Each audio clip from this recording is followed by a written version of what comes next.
Visa ختم ہونے والا ہے۔ میری بچی پہلے ہی کم پریشان رہتی ہے، اسے دیکھ کر مزید ہو جائے گی۔ ایک کام کرتی ہوں، ڈاکٹر صاحب سے بات کرتی ہوں۔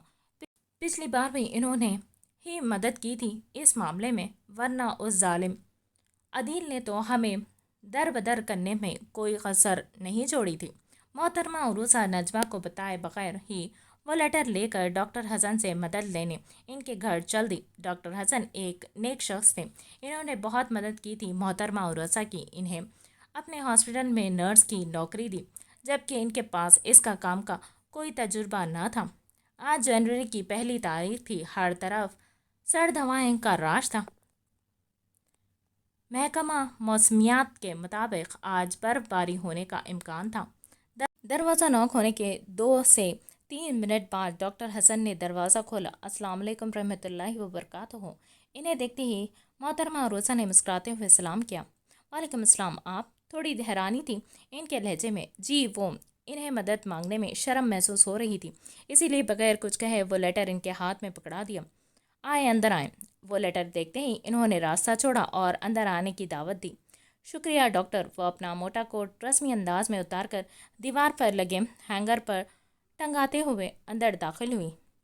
بیٹھے، میں کچھ کھانے پینے کے لیے لاتا ہوں۔ وہ انہیں ڈرائنگ روم میں بٹھا کر مسکرا کر کہتے ہوئے کچن کی جانب جانے کی نیت سے ہی ابھی 2 قدم بھی نہ بڑھے تھے کہ محترمہ عروسہ کی آواز نے ان کے قدم روکے تھے۔ اس کی کوئی ضرورت نہیں، آپ تکلف نہ کریں، بس آپ کا احسان ہوگا ہمارا ویزا بڑھا دیں۔ میں آپ کے ہاسپٹل کی ورکر ہوں، کیا آپ میرا 5-6 سال کا ویزا نہیں لگوا سکتے؟ مجھے یوں بار بار آپ سے اس معاملے میں مدد لینے آنا شرمندہ کرتا ہے۔ ان کا انداز منتی تھا، وہ خاصا شرمندگی سے نظریں جھکائے بول رہی تھی۔ تکلف کی بات نہیں ہے، آپ مہمان ہیں میری، اور رہی ویزے کی بات تو میں آپ کا تو لگوا سکتا ہوں، مگر آپ کی بیٹی کا نہیں، کیونکہ وہ میری ورکر نہیں ہے۔ لیکن ایک راستہ ہے میرے پاس جس سے آپ دونوں کو اس مصیبت سے ہمیشہ کے لیے چھٹکارا مل جائے گا۔ وہ ان کی جانب مڑ کر سنجیدگی سے دیکھتے ہوئے گویا ہوئے۔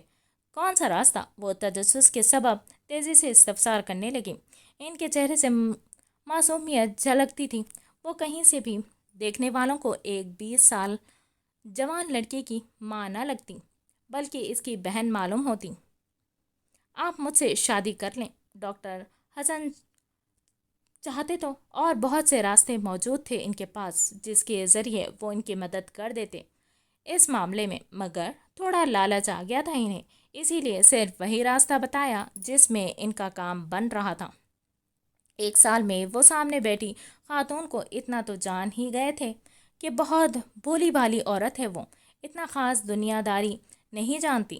محترمہ عروسہ کو لگا جیسے ان کے سر پر ایٹم بم پھوڑا ہو ڈاکٹر نے۔ وہ بے یقینی سے ان کا چہرہ تکنے لگی۔ میں آتا ہوں، جب تک آپ اچھی طرح سوچ لے اس بارے میں۔ وہ دانستہ طور پر انہیں پرپوز کر کے سوچنے کے لیے تنہا چھوڑ گئے تھے۔ وہ بری طرح شاکڈ میں مبتلا تھی۔ کیا واقعی ڈاکٹر حسن نے انہیں شادی کے لیے پرپوز کیا؟ کیا صرف ان کا وہم تھا؟ عبد الرحمن کے گزر جانے کے بعد انہوں نے کبھی دوسری شادی کا نہیں سوچا، کیونکہ ان کے نزدیک کون کرتا ایک وحشیت سے شادی؟ اب ہر کوئی عبد الرحمن تو ہونے سے رہا۔ وہ رونے لگی۔ ڈاکٹر حسن جیسا نیک و متقی و پرہیزگار شخص انہیں نکاح کا پیغام دے رہا تھا، مگر وہ کنفیوز تھی۔ انہیں ویزا چاہیے تھا تاکہ واپس پاکستان نہ جانا پڑے، مگر ویزے کے لیے شادی کر لینا کیا یہ ٹھیک تھا؟ وہ ابھی یہی سوچ رہی تھی کہ ڈاکٹر چائے، بسکٹ، کیک وغیرہ ٹرے میں سجا کر ان کے سامنے رکھتے ہوئے بولے، تو کیا سوچا آپ نے؟ وہ بے صبر ہوئے جا رہے تھے محترمہ عروسہ کا جواب جاننے کے لیے۔ اس خاتون کے پرنور چہرے پر الجھا پن نمایاں تھا۔ میری ایک جوان بیٹی ہے، نواسا ہے، میں کیسے اس عمر میں شادی کر سکتی ہوں؟ وہ لچکدار انداز میں اعتراضاً بولی۔ وہ ڈائریکٹ انکار نہیں کر سکتی تھی، ڈاکٹر کے بہت احسانات تھے ان پر، اس لیے اشارتاً بات کو نپٹانے کی کوشش کر رہی تھی۔ انہیں یقین تھا ڈاکٹر حسن ایک عقل مند شخص ہے، ان کا اشارہ کیا ہوا انکار سمجھ جائیں گے۔